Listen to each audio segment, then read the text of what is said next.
Bienvenidos a los cursos bíblicos del Ministerio Llamada de Medianoche. Una propuesta nueva para conocer y entender las Sagradas Escrituras y dar crecimiento a pastores, misioneros y a toda persona que quiere estudiar y crecer en su vida cristiana. Porque la Biblia dice en el Salmo 119:130: la exposición de tus palabras nos da luz y da entendimiento al sencillo.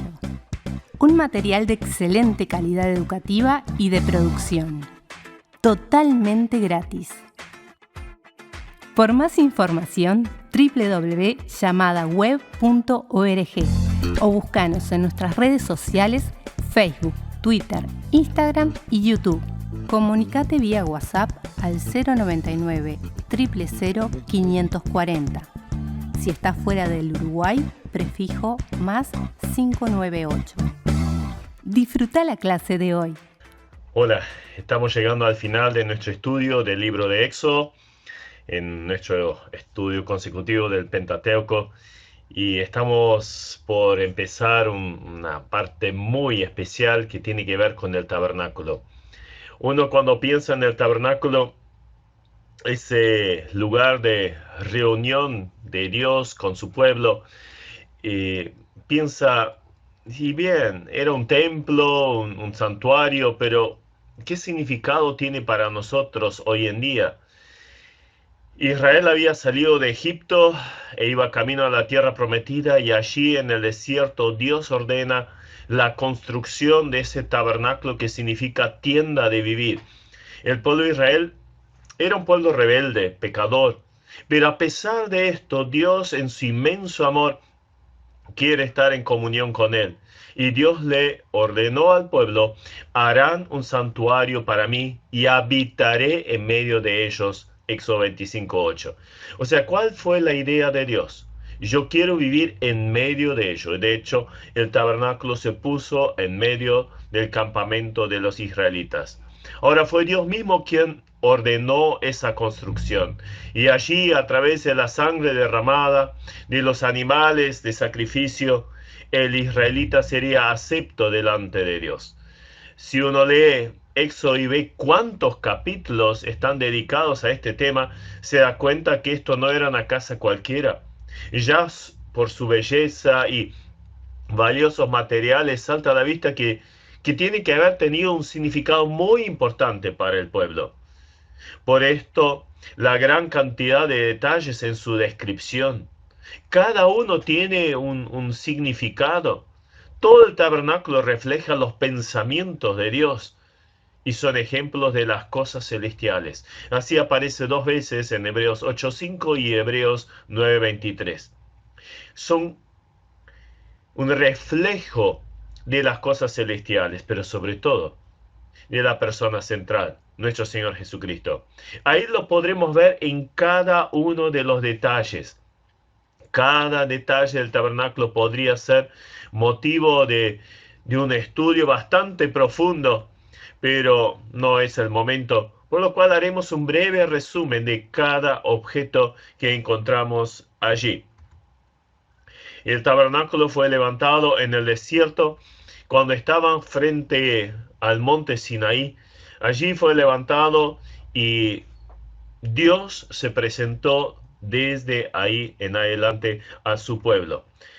Lo primero que llama la atención cuando uno se acerca al tabernáculo era una valla blanca alta. Entonces, una pared blanca era la que se levantaba frente a cada israelita que quisiera acercarse al tabernáculo. Ellas limitaban el lugar llamado el atrio, que sería algo así como el patio exterior de la casa. El tamaño era de 45 por 22,5, y la altura de esa cerca era de 2,25 metros. O sea, no se podía mirar por encima, y mostraba una clara división entre el pueblo y la morada de Dios. Esto ilustraba cómo que el israelita quería acercarse a Dios, pero había una pared blanca que le impedía el paso a la cercanía del Señor. Ahora, si lo pasamos a nuestro tiempo, nos ilustra que tampoco nosotros podemos acceder así nomás a la presencia de Dios. La palabra de Dios nos enseña que todos somos pecadores y por eso hay separación. Muerte espiritual. La muerte espiritual significa separación, porque Dios es santo, entonces no puede convivir con el pecado. Había 20 columnas con los capiteles de plata y sus bases de bronce. En la puerta eran 4 columnas y era una puerta de 9 metros, 3 columnas de cada lado con sus basas, las cortinas de lino torcido, azul, púrpura y carmesí. Esto era en cuanto a la puerta. Pero si no, todo la cerca era de lino blanco y bueno, hacía esa separación con el pueblo. Entonces, cuando uno se acercaba al tabernáculo, obviamente buscaba una entrada. Entonces llegamos a lo que es la puerta. Había una única puerta y nos recuerda a la persona de nuestro Señor Jesucristo. Él dijo, yo soy la puerta.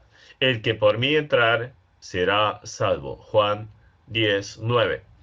Por nuestra situación pecaminosa deberíamos quedar afuera, pero Dios quiere que todos sean salvos. La decisión de entrar es personal. El que entra es salvo y el que no está perdido. Y allí vemos acercarse una israelita a hablar con el sacerdote y le comenta, tengo un problema, pequé. Entonces el sacerdote le dice, bueno, vení con un animalito, con un cordero, con diferentes animalitos que eran permitidos y vamos a solucionar el problema del pecado. Entonces el israelita iba y luego volvía para acercarse y solucionar ese problema. Entonces llegamos allí a lo que es el altar del holocausto. El primer objeto que cuando uno entra al atrio era el altar del holocausto o el altar de bronce. Y allí cualquier persona que hubiera pecado podía presentar un animal para el sacrificio. El inocente animal cargaría simbólicamente con la culpa del pecado y moriría en el lugar de la persona. A través de toda la Biblia vemos ese concepto de que un ser inocente muere en el lugar del culpable. Esos eran los animalitos. A través de toda la Biblia lo vemos. Y siempre nos hablan de la persona de Jesucristo y su obra perfecta de reconciliación allí en la cruz. Este es el centro de los pensamientos de Dios. Sin derramamiento de sangre no hay remisión de pecados. Había necesidad entonces de estos sacrificios. Tanto el altar como los millares de sacrificios ofrecidos en el transcurso de muchos siglos dan una imagen impresionante del sacrificio perfecto de Jesucristo y su obra de salvación hecha en la cruz una vez y para siempre.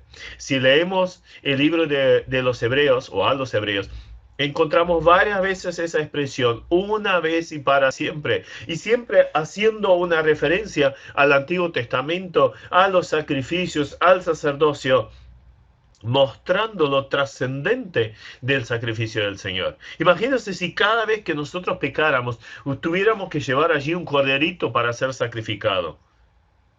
Ya solo por el gasto sería impresionante. Pero sobre todo también el hecho de vernos, identificarnos con un animal inocente y luego este ser degollado por nuestra culpa. ¿Cómo nos sentiríamos? Muchas veces tomamos el sacrificio del Señor Jesucristo muy a la ligera, pero lo hizo una vez y para siempre. No hay más nada que añadir.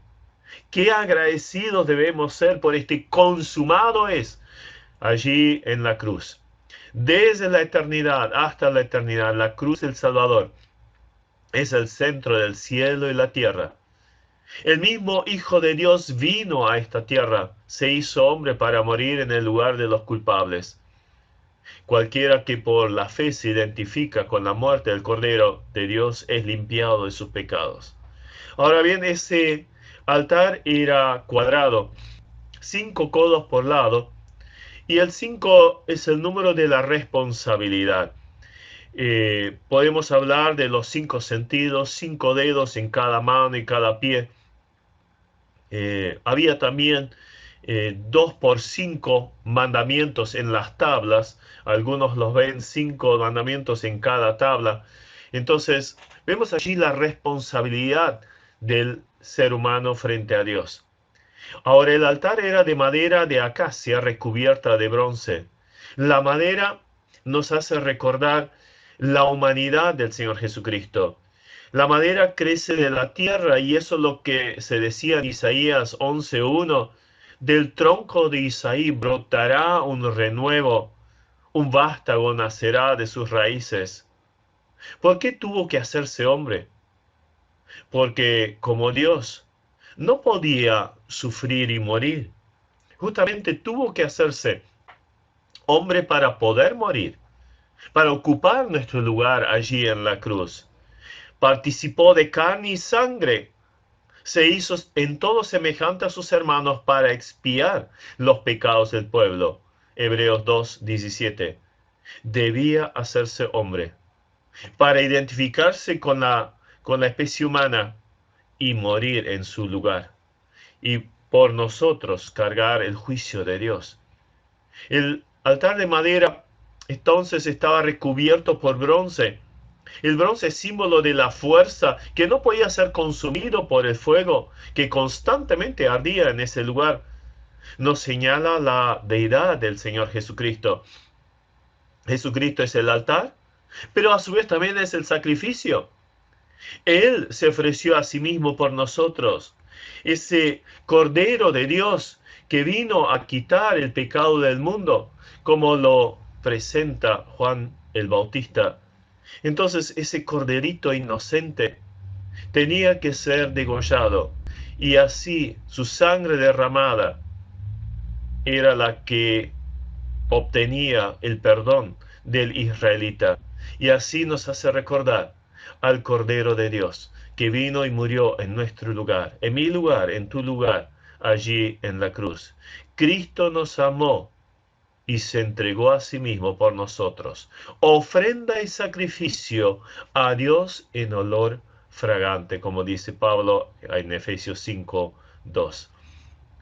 ¿Recuerdan allí cuando exclamó, Dios mío, ¿por qué me has desamparado? Constantemente el israelita tenía que volver a ofrecer estos sacrificios por sus pecados, porque pecaba continuamente. Gracias a Dios, en la actualidad esto ya no es necesario. Imagínense, allí estaba el israelita, tenía que poner sus manos sobre la cabeza del animalito, como en identificación, identificándose con este animal, traspasando su culpa a él, y luego era degollado.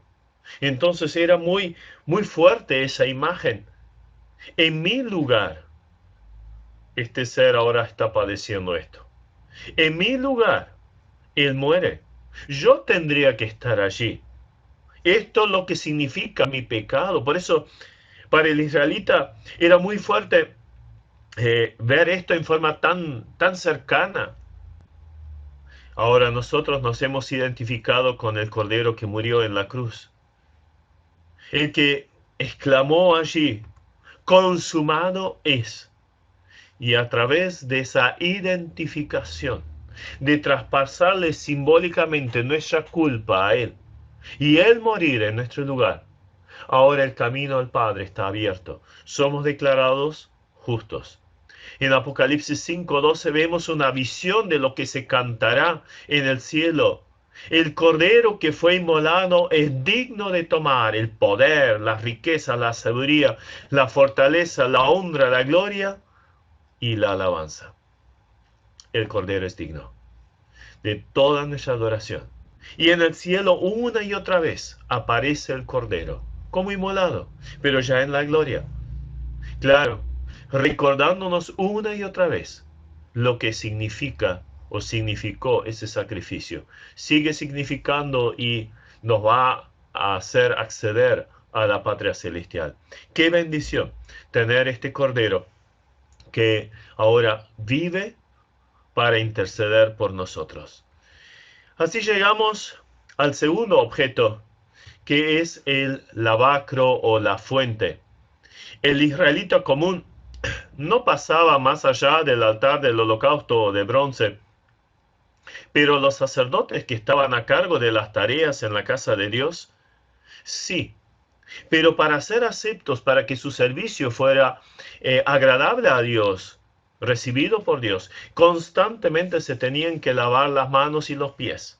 Claro, con las manos degollaban animales, con las manos ahí ponían la leña en el fuego, quitaban la ceniza, etcétera, etcétera.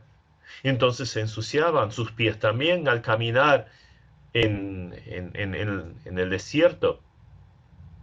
Ellos se ensuciaban con esas tareas diarias. Por lo tanto, se tenían que lavar. Ahora, pasémoslo a nosotros. Un poquito de aplicación a nosotros. Si pensamos en lo que es el creyente, lo que es cada uno de los que hemos recibido a Jesucristo como nuestro Salvador, ¿qué somos para Dios? Somos real sacerdocio. Entonces, ¿qué tenemos que hacer? O Apocalipsis 1:5, nos hizo sacerdotes para Dios su Padre. O sea, el creyente ocupa la función del sacerdote. Pero para que nuestro servicio sea acepto delante de Dios, debemos volvernos constantemente a su presencia, a mirarnos en el espejo de la palabra de Dios, a analizar allí nuestra situación y donde hay algo que no está bien, pedir perdón. Entonces, ¿qué pasa? Efesios 5:26 justamente nos ilustra esto. Hablando de la iglesia, dice, habiéndola purificada en el lavamiento del agua por la palabra. Entonces, cada creyente, cada uno de nosotros, al caminar por este mundo, obviamente ya fuimos lavados, nuestros pecados han sido perdonados por la obra del Señor Jesucristo hecha en la cruz. Pero continuamente nos contaminamos por cosas que vemos, escuchamos, pensamos, etc. Entonces, inmediatamente tenemos que acudir a la palabra. Ahora es interesante que justamente el lavacro había sido hecho de los espejos de bronce de las mujeres. O sea, lo que antes era objeto de soberbia, de orgullo, de vanagloria, había sido donado allí al servicio de Dios. Luego fue fundido y se hizo ese lavacro. Entonces, pero enseguida asociamos con lo que es la palabra de Dios, que es un espejo en el cual nos miramos. La palabra de Dios es la que nos muestra, nos señala dónde está el problema.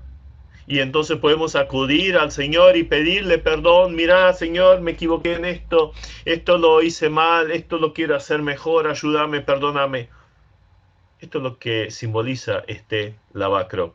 Entonces tenemos que acudir constantemente a Él. Somos los sacerdotes, tenemos que interceder, tenemos que servir, pero nuestras manos y pies tienen que estar limpios. Recuerdan lo que decía también Pablo, que quiere que los hombres levanten manos santas, sin ira ni contienda. Hablando de la oración. Es que cómo nuestra oración va a llegar a Dios, cómo va a ser acepta si hay impurezas, si hay ira, si hay contienda, si hay recelos, resentimientos o lo que fuera. Hay que lavarlo constantemente.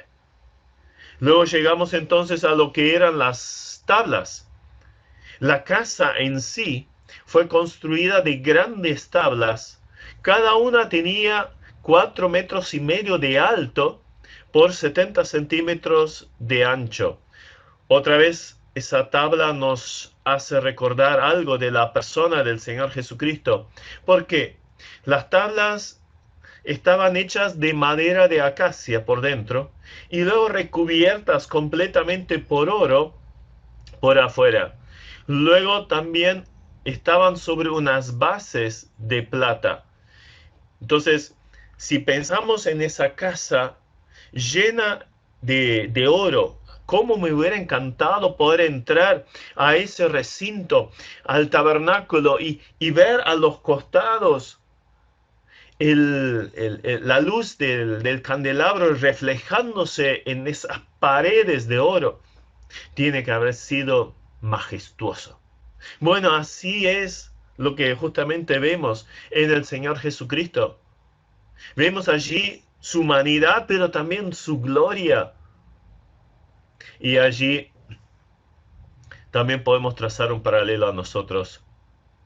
Pedro dice que nosotros somos piedras vivas, edificadas. Cada uno de nosotros una piedra.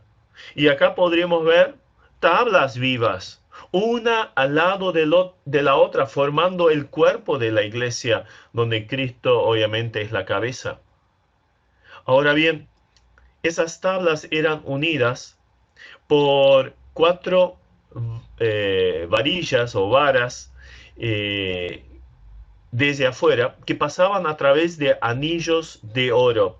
Entonces con esto se mantenía la unidad de estas tablas para que todas estuvieran bien derechitas una al lado de la otra. Volviendo al paralelismo hacia el creyente, ¿cuáles podrían ser esas cuatro cosas que unen a los creyentes? Podríamos ir a Hechos 2. Allí justamente se nos habla de cuatro cosas que unían a la iglesia primitiva. Nos habla de la doctrina de los apóstoles, el partimiento del pan, la oración, la comunión. Y bueno, eso es lo que debería unir al cuerpo de Cristo. Eso debería unir a la iglesia. Pero también había una varilla que pasaba por en medio de todas. Era invisible así nomás, a simple vista. ¿Y qué podría ser esto? Pablo dice en Colosenses 3:14, el amor es el vínculo perfecto. Entonces vemos allí una casa realmente espectacular, una belleza sin igual, toda de oro. Y bueno, nosotros somos esas piedras vivas, edificados para hacer una casa espiritual. Si viéramos también a nuestro hermano como una tabla de madera, por cierto, con nuestra vieja naturaleza todavía, pero recubierta de oro por la gloria de Dios, por la salvación en Jesucristo. Creo que las cosas cambiarían muchísimo, ¿verdad? Entonces, estamos en esa unidad, vemos a nuestro hermano, andamos en esa línea o nos mantenemos en esa línea. Sería muy feo que una tabla de esta estuviera torcida, le quitaría la estabilidad a toda la casa y a su vez todo el mundo se fijaría en ese punto fuera de línea. Así es cuando un creyente no se atiene a esos cuatro principios o a los cinco que unen a la iglesia. Habíamos visto respecto al fundamento de estas tablas. Era de plata. Eran dos bloques de 40 kilos de plata cada uno en total. Entonces para cada tabla había 80 kilos que mantenían, eran la base. De esa manera la tabla quedaba parada, no se hundía, no se ladeaba, no se caía. ¿De dónde surgió toda esa plata? Provenía del rescate que tenían que pagar los hijos de Israel mayores de 20 años cuando se hizo el censo. Esto también lo podemos leer en Éxodo 30, 11 al 16. Al hacer el censo, cada israelita tenía que pagar medio ciclo de plata. Eso eran 5,7 gramos de plata. O sea, no era mucho, pero era plata. El pobre no pagaba menos, el rico no pagaba más. Todos pagaban lo mismo. Por eso la plata es un símbolo de la redención. El rescate era igual para todos. Así también es en la actualidad. Solo se incluye al pueblo de Dios, al que ha aceptado el rescate. Ahora, en este caso no lo pagamos nosotros. En este caso lo pagó el Señor Jesucristo. Y cuando este pago es aceptado por nosotros, entonces formamos parte de este cuerpo. Esa base es inamovible para cada integrante de este templo de Dios. Pero si nos acercamos a la casa en sí, desde el frente, encontramos allí las columnas. Y las columnas eran bellísimas también. Eran hechas de madera de acacia, recubiertas por oro, pero con unos capiteles preciosos en la punta. La iglesia es la columna y baluarte de la verdad, dice 1 Timoteo 3:15.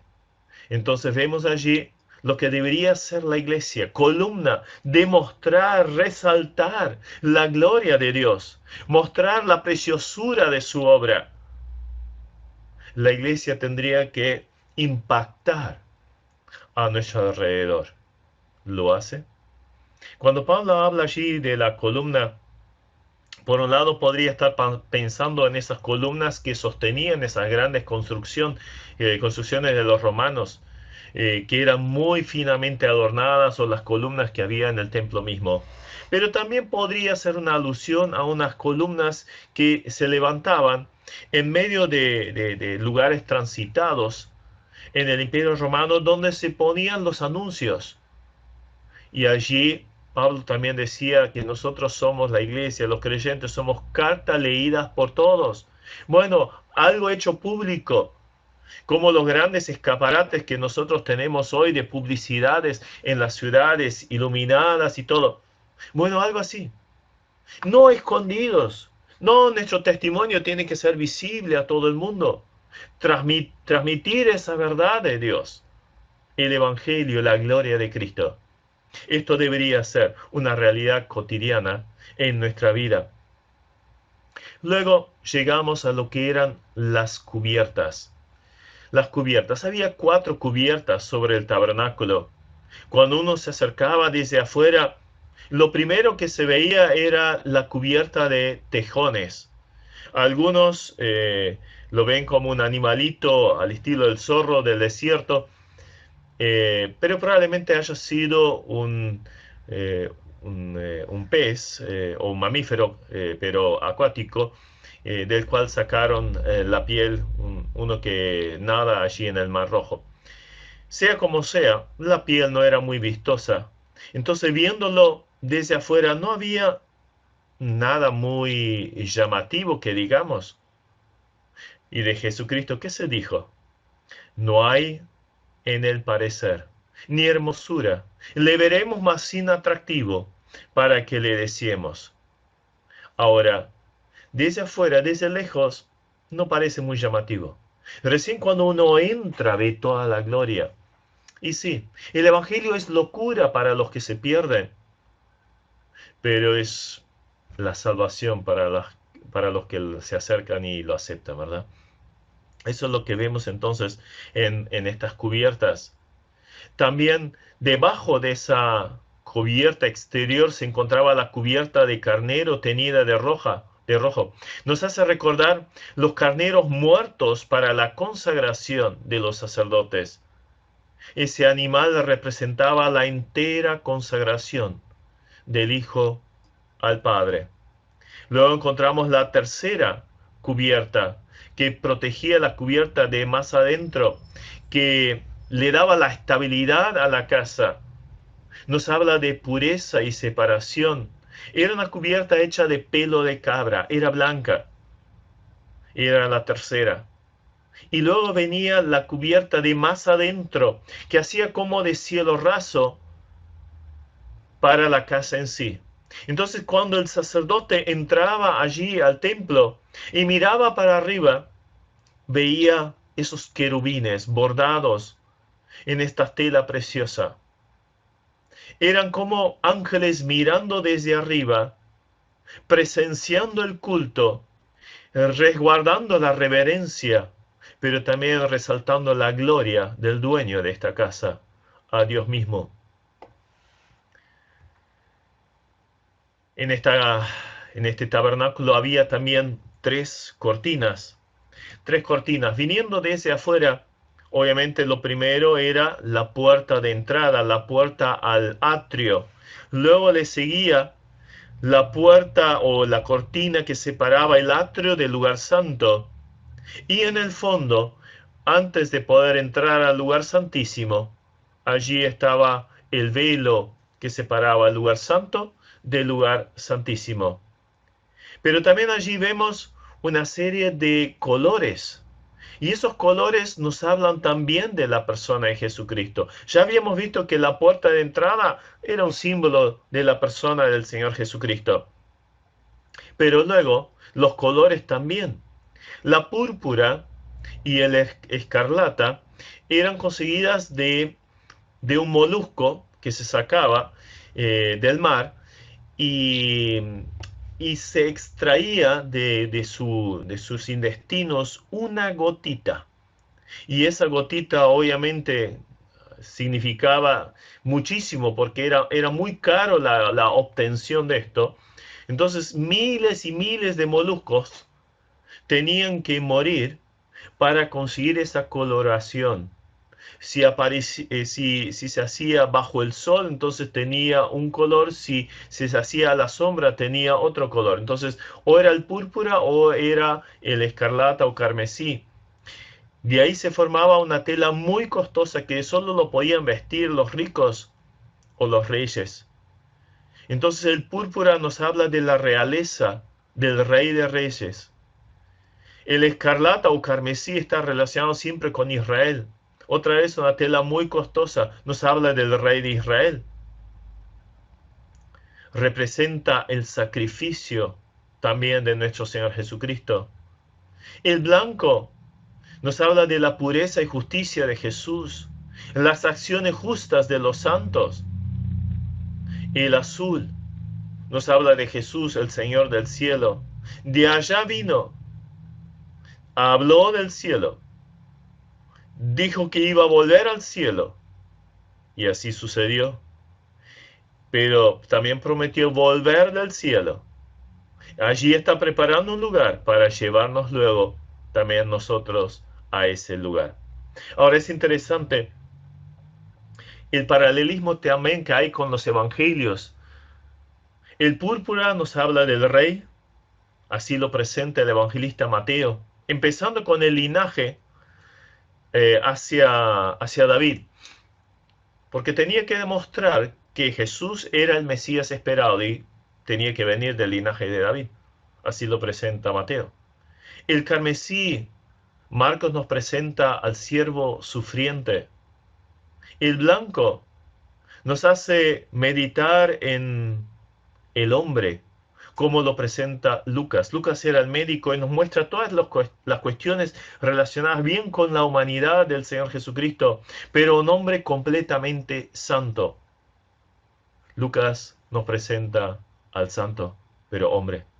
Y el azul, así nos presenta Juan. Varias veces encontramos justamente en Juan, por ejemplo, capítulo 6, varias veces, esa realidad. Jesús diciendo que venía del cielo, que volvía al cielo, el Señor del cielo. Y así lo vemos como Dios. Ahora la cortina de más de adentro, la que separaba el lugar santo del lugar santísimo, era la que solo se podía cruzar una vez al año, y solo el sumo sacerdote en el gran día del perdón podía cruzar al otro lado, allí donde estaba el arca del pacto, pero con sangre ofrecida por sí mismo, por sus pecados y los del pueblo. Y luego vamos a ver lo que sucedía allí en el lugar santísimo. Ahora bien, echemos una mirada a la casa en sí, lo que pasaba ahí adentro. En el lugar santo encontramos tres objetos y a la izquierda el candelabro, a la derecha la mesa de los panes de la proposición, y frente al velo que separaba el lugar santo del santísimo estaba el altar del incienso. Entonces, lo primero que llamaría la atención sin lugar a duda al entrar en ese recinto completamente cerrado sería el candelero con sus luces prendidas, hecho de un talento de oro, una obra de arte, realmente un valor incalculable. Y fue hecho a golpe de martillo, no fue fundido, sino a golpe de martillo se le fue dando esa forma, mostrando entonces a Jesucristo. Golpeado, muchos golpes recibió a lo largo de toda su vida. Sin fin los golpes. Desde el momento de su nacimiento, no había lugar para él en el mesón. Luego, apenas pasado unos meses, ya tenía que salir corriendo porque Herodes lo quería matar, escondiéndose en Egipto. De ahí tuvo que volver y esconderse básicamente en una ciudad chiquititita, aislada prácticamente del mundo, que era Nazaret, al punto tal que era objeto de burla el ser originario de Nazaret. A lo largo de su vida, continuos ataques, desprecio, burla a amigos de prostitutas y pecadores, de cobradores de impuestos, puesto en duda su ministerio constantemente, hasta al punto tal que lo hecho en el poder del Espíritu Santo fue atribuido a Belcebú, el príncipe de los demonios. Y ni qué hablar si pensamos cuando lo entregaron, cuando lo aprendieron allí en el Getsemaní, lo llevaron a la casa del sumo sacerdote, después a Herodes, volviendo allí a Pilato, golpes y golpes y golpes. ¿Y qué habrán sido los golpes cuando sendos clavos atravesaron manos y pies? La corona de espinas sobre su cabeza. Pero justamente a través de todo ese sufrimiento, ¿qué resaltó? La luz de Jesucristo. Él dijo, yo soy la luz del mundo. Yo soy la luz del mundo. Nadie estará en tinieblas el que me siga. Entonces, nos habla de la iluminación, que es el Señor Jesucristo. Pero Él también nos dijo que nosotros también debemos ser esas luminarias. Ahora, esas lámparas eran llenadas de aceite, que es una figura del Espíritu Santo. Y de esa manera, los creyentes íntimamente unidos al Señor Jesucristo, como si Jesucristo fuera la caña central de ese candelabro y nosotros fuéramos los brazos, porque separados de Él nada podemos hacer. Y ahí, llenos del Espíritu Santo, nosotros podemos transmitir esa luz al mundo que tanto lo necesita. Pero ¿somos esa luz? Es interesante que allí en Apocalipsis, en las cartas a las iglesias, justamente traza ese paralelo también. Jesucristo caminando entre los candelabros, mostrando que Él ama a las iglesias. Pero cuando una iglesia es ineficiente en su testimonio, Él dice, quitaré tu candelabro de su lugar. Qué tremendo cuando una iglesia pierde su testimonio, deja de ser luz. Nosotros somos llamados a ser luz. Una ciudad puesta en un monte no pasa desapercibido. ¿Dónde se pone la luz? ¿Debajo de un recipiente? No, en un lugar elevado para que ilumine a todos en la casa. Y eso es lo que nosotros también tenemos que hacer. Pero íntimamente unidos a Cristo y dándole lugar en plenitud al Espíritu Santo en nuestras vidas. Entonces sí, habrá luz y luz en abundancia. ¿Es esa nuestra realidad? Luego, a mano derecha estaba la mesa de los panes de la proposición. Arriba de todo se ponía incienso que luego era quemado. Los panes sí los podían comer los sacerdotes, pero estos panes eran 12. Obviamente reflejando, simbolizando al pueblo de Israel, las 12 tribus de Israel. Y así como esa mesa cargaba esos panes, así también el Señor llevaba a su pueblo. Tenía una cornisa alrededor, como para evitar que los panes se deslizaran, de un palmo de alto. Y creo que me hace recordar lo que dijo Jesucristo: nadie las arrebatará de mi mano, nadie las arrebatará de la mano de mi Padre. Doble seguridad, absoluta seguridad. Así es el creyente, es llevado por el desierto de este mundo, pero cuando estamos unidos a Cristo hay seguridad, absoluta. Las manos del Señor no son suficientemente fuertes para sostener a los suyos. Me da una muestra de la seguridad de la salvación.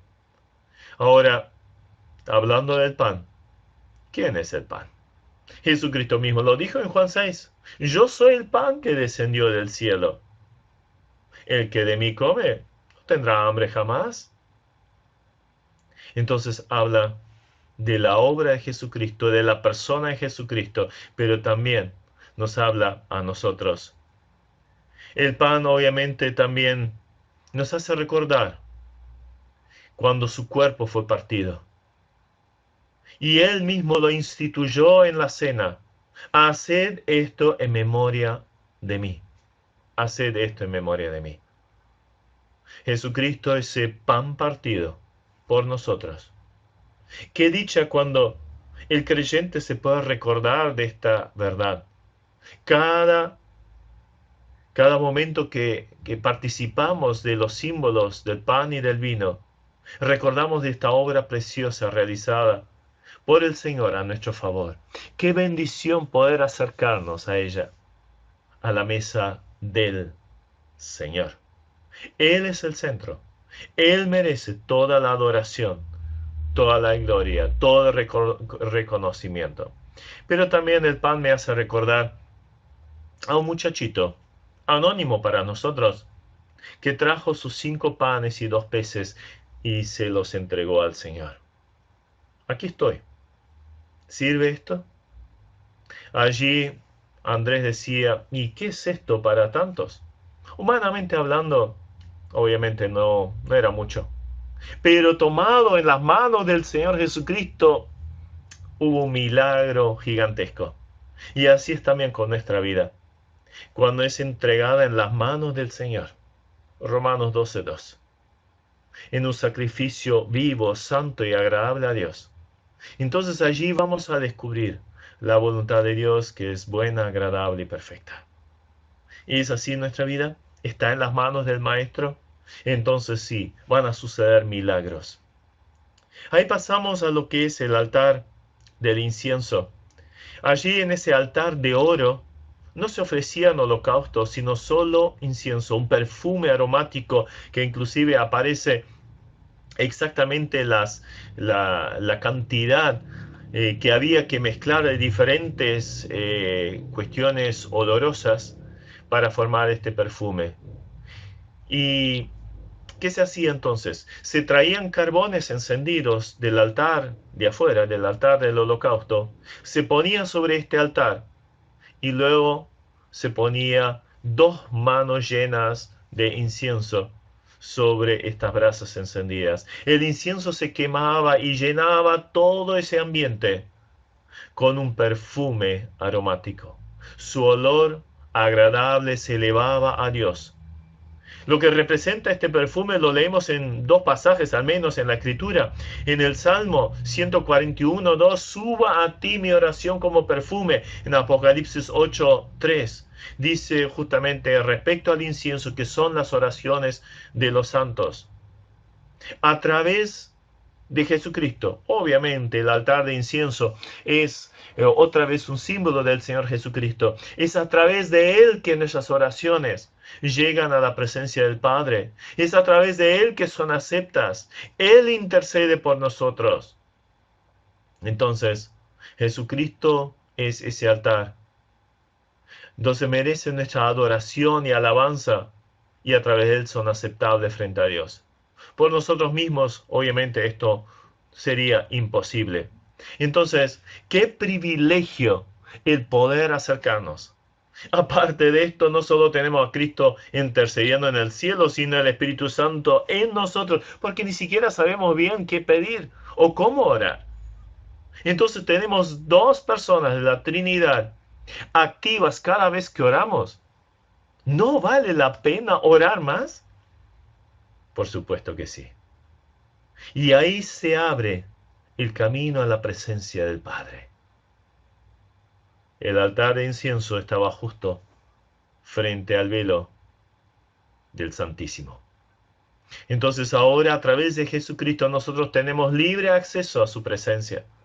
Qué maravilloso es esto, de poder orar, de poder interceder, de poder alabar y de poder adorar. Hagámoslo constantemente en nuestra vida. Orad sin cesar. Luego llegamos a lo que era el sumo sacerdote. Allí en el lugar, en el atrio, en el lugar santo, oficiaban los sacerdotes, pero al lugar santísimo solo entraba el sumo sacerdote. El sumo sacerdote, obviamente, es un tipo del Señor Jesucristo, por excelencia. Varias veces encontramos ese paralelo en el libro de los Hebreos. Ya en su vestimenta vemos reflejado a Cristo. Tenía tres clases de ropas superpuestas. Tenía una túnica blanca, lino blanco, y una mitra blanca, y nos habla de la pureza y la santidad del Señor. Encima sobre esa mitra en la frente tenía una lámina de oro con la inscripción Santidad a Jehová, resaltando la santidad absoluta que tenía que guardar Aarón y su descendencia. Pero ni que hablar, eso sí lo tenía el Señor Jesucristo. Él vivía para la santidad de su Padre, santidad a Jehová. Fue por eso que 2 veces sacó todos esos negociados y negociantes del templo cuando estaba aquí en la tierra. Esta es la casa de mi Padre y ustedes la habéis vuelto cueva de ladrones. No, esto no va. Es una casa de oración. La santidad, el celo por tu casa me ha consumido. Era la realidad de nuestro Señor Jesucristo. No había nada que se le pudiera incriminar. Era intachable. Era santo. Después venía el manto azul, que nos recuerda otra vez el cielo, de dónde vino, del cual habló, hacia dónde preparó el camino, volvió y va a volver a buscar a su iglesia, a llevarla a ese lugar. Ahora es interesante, si nos fijamos en el borde, tenía campanitas de oro intercaladas con granadas. Granadas me refiero a la fruta. Una fruta muy rica, a mí me encanta. Entonces, había sonido. Cada vez que el sumo sacerdote se movía, esas campanitas tinteñaban. Y cuando entraba al lugar santísimo, se escuchaba ese sonidito. Y eso significaba que todavía estaba vivo. Pero entonces nos habla de sonido intercalado con fruta. Sonido, fruto, sonido, fruto, sonido, fruto. Y bueno, creo que es muy obvio lo que esto ilustra. Jesucristo cuando estaba aquí en la tierra, ¿qué es lo que vivía? Vivía en absoluta sintonía lo que Él decía y lo que Él hacía. O sea, era alguien que cumplía completamente con lo que Él predicaba. Qué ejemplo también para nosotros, ¿verdad? Que nuestro hablar también tenga equilibrio con nuestro hacer. Nuestros hechos hablan mucho más que nuestras palabras, pero tendría que haber un equilibrio entre ambas. Muchas veces solo hablamos, pero con nuestros hechos lo negamos. Y esto no puede ser así. Ahora bien, luego venía el efod. Y el efod era como esa parte que estaba por encima del manto azul, que representaba que era como ¿cómo puedo decir? Como un delantal doble, atado con un cinto, unido en los hombros. Entonces, el efod era el manto ese exterior. Estaba hecho de los 4 colores que ya vimos y a su vez entretejido con hilos de oro. Nos habla del sumo sacerdote que está en la gloria celestial. Él estaba aquí en la tierra. Él sabe lo que es vivir aquí. Él conoce las dificultades por las cuales nosotros pasamos. Él sabe lo que es tener tristeza, ser traicionado, sufrir y hasta morir. Ahora, Él puede sufrir con nosotros y lo hace. Se conduele con nosotros. Él tiene compasión, padece con nosotros. Y por eso puede ser nuestro sumo sacerdote el que intercede, porque nos entiende perfectamente. Él comprende todo acerca de nosotros, ayuda a los suyos. Es ese compasivo gran sacerdote. Sobre los hombros, ese efod se unía sobre los hombros y allí había dos sombreras. Y en cada una de ellas dos piedras preciosas, en las cuales estaban inscritos 6 nombres de las tribus de Israel en cada lado, o sea, 12 en total. Entonces, en manera simbólica, era como que el sumo sacerdote llevaba a la presencia de Dios al pueblo. Lo llevaba allí a la presencia de Dios. Entonces, de la misma forma, Jesucristo lleva sobre sus fuertes hombros a los suyos, como la oveja perdida. Ahora bien, ese pectoral que llevaba así sobre el efod era doble. Tenía como un bolsillo adentro, pero afuera estaban engastadas 12 piedras preciosas, una por cada tribu de Israel. Y se ponía de derecha a la izquierda como se lee en hebreo. Y esto nos hace recordar 12 piedras preciosas, de inmenso valor para Dios era su pueblo. Lo llevaba sobre el lugar de sus afectos. Recién veíamos que el pueblo era llevado simbólicamente sobre sus hombros, el lugar de su fuerza. Pero ahora era sobre su pecho, el lugar de su amor. Entonces cada vez que entraba a la presencia de Dios era como si llevara al pueblo allí sobre su corazón. Ahora si otra vez lo pasamos a Jesús y a nosotros, entonces también vemos esa realidad. Primero nos buscó esa oveja perdida, la trajo sobre sus hombros, esos hombros de fuerza y poder, pero ahora nos lleva sobre su corazón. Y somos valiosos, muy valiosos, hasta había un diamante entre ellos. Cada uno de nosotros es de inmenso valor para el Señor.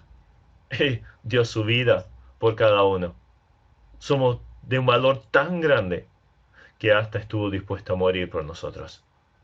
¿Vemos así también a nuestros hermanos? ¿Lo vemos como piedras preciosas o más bien lo vemos como un carbón? Como un carbón que ensucia.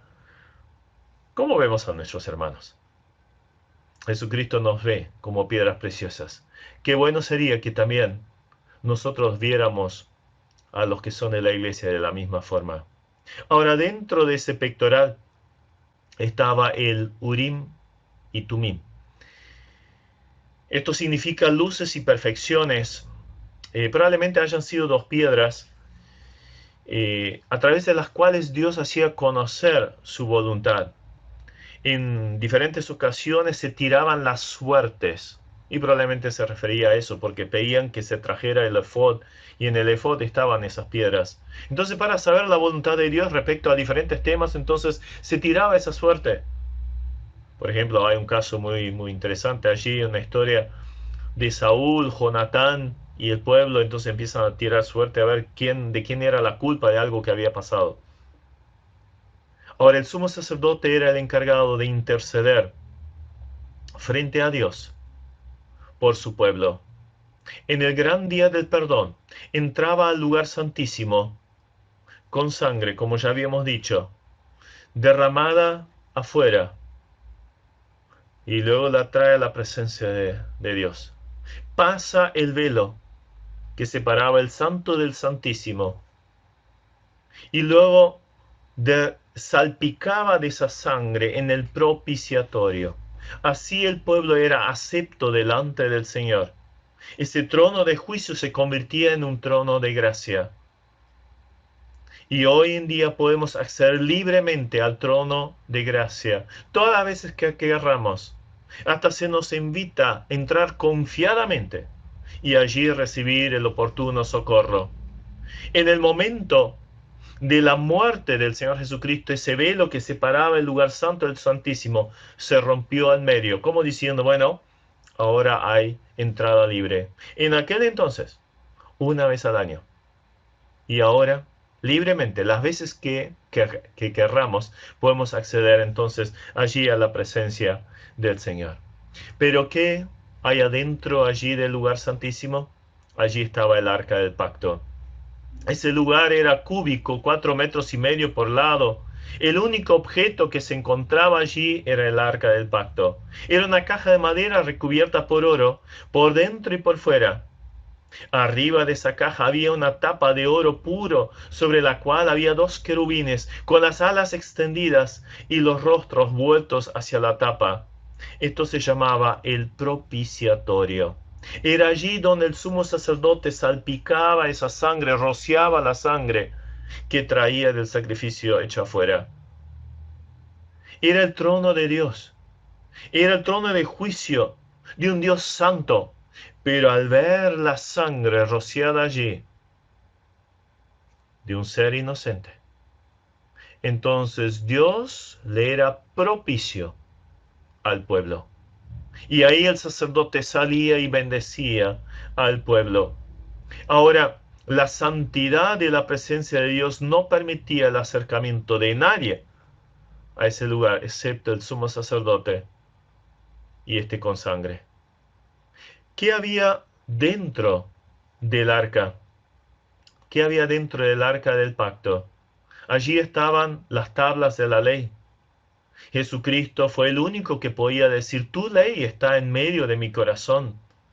También estaba la vasija de maná, el alimento cotidiano de la peregrinación. Y Jesucristo mismo dijo que era el maná que había descendido del cielo. En tercer lugar vemos allí la vara de almendro. Esa vara que había florecido, brotado, florecido y hasta dado fruto. Recuerdan en cuanto a la rebelión de Coré, que pusieron en duda el sacerdocio y la elección de Dios a esos líderes. Entonces, por orden de Dios, Moisés dijo, bueno, que cada uno de ustedes traiga una vara. Era la que usaban para caminar en el desierto, una vara seca, madera seca. La pusieron en la presencia de Dios.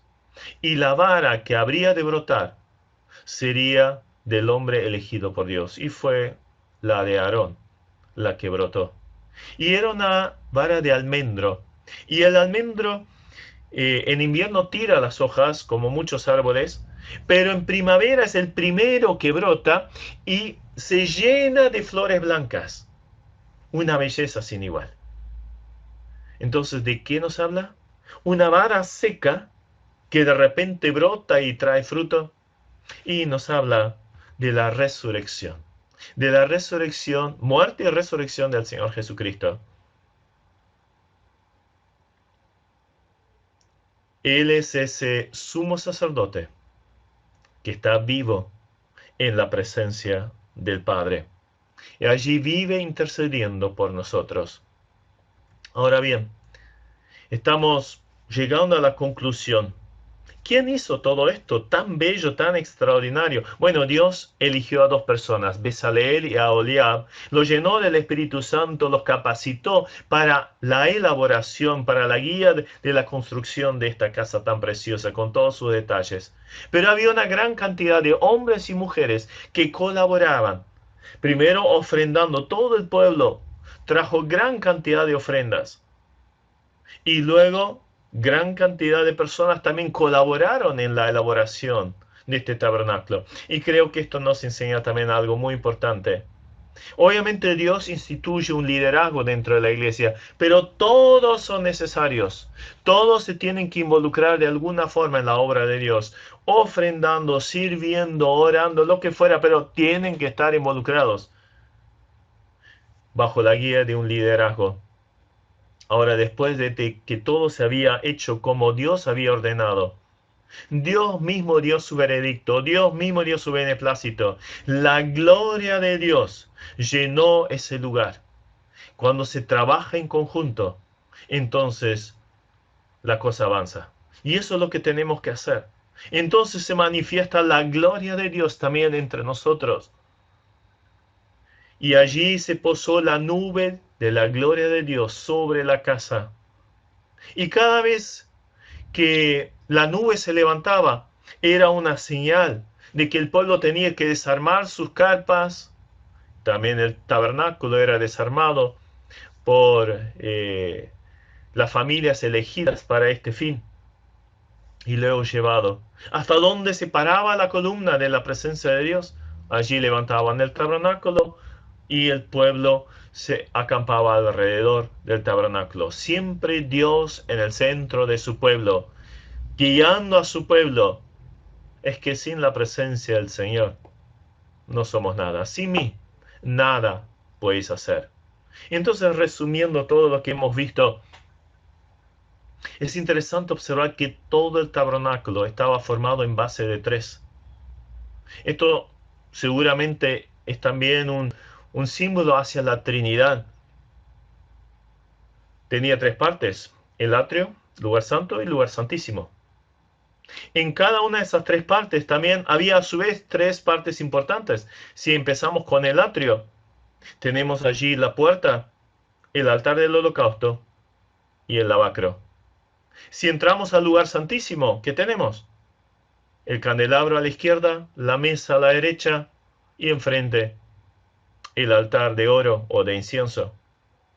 Luego, en cuanto al lugar santísimo, también hay 3 cosas que son importantes. El velo, ese velo que era una barrera, pero luego se rompió, se rasgó para abrir la entrada. Tenemos el arca del pacto en sí y la tapa, el propiciatorio. ¿Qué había dentro del arca? 3 objetos: las tablas de la ley, la vasija con maná y la vara de Aarón que había brotado. Todo nos habla de la Trinidad, de Dios. Pero es evidente que el tabernáculo del santuario del pueblo de Israel en el desierto centra su enorme simbolismo en la persona de Jesucristo y su obra perfecta de salvación. Entonces, resumiendo, estábamos lejos, separados de Dios, esa gran cerca blanca, pero habiendo entrado por la puerta que es Jesucristo, se nos abre un panorama maravilloso. En primer lugar, vemos un sacrificio, un cordero que es inmolado. Vemos allí la cruz, el fuego del juicio de Dios cayendo sobre él. Dios mío, ¿por qué me has desamparado? Pero luego abriendo la posibilidad para el servicio. Lavándonos constantemente en el lavacro, entramos a la casa de oro. El camino está abierto inclusive a la presencia de Dios. Es precioso. ¡Qué amor de Dios! ¡Qué plan tan maravilloso! Su gracia es sobreabundante. La persona de Cristo es lo central. A Él sea la gloria. Entonces, podemos decir, pronto va a volver el Señor, el que fue al cielo, prepararnos la morada en el cielo, y allí también va a haber un templo, y Cristo va a ser esa luz.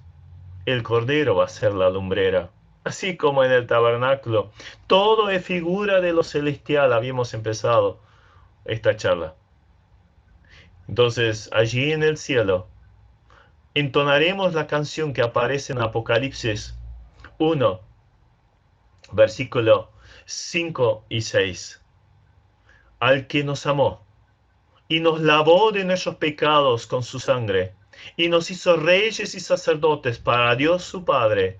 A Él sea la gloria, el imperio, por los siglos de los siglos. Amén.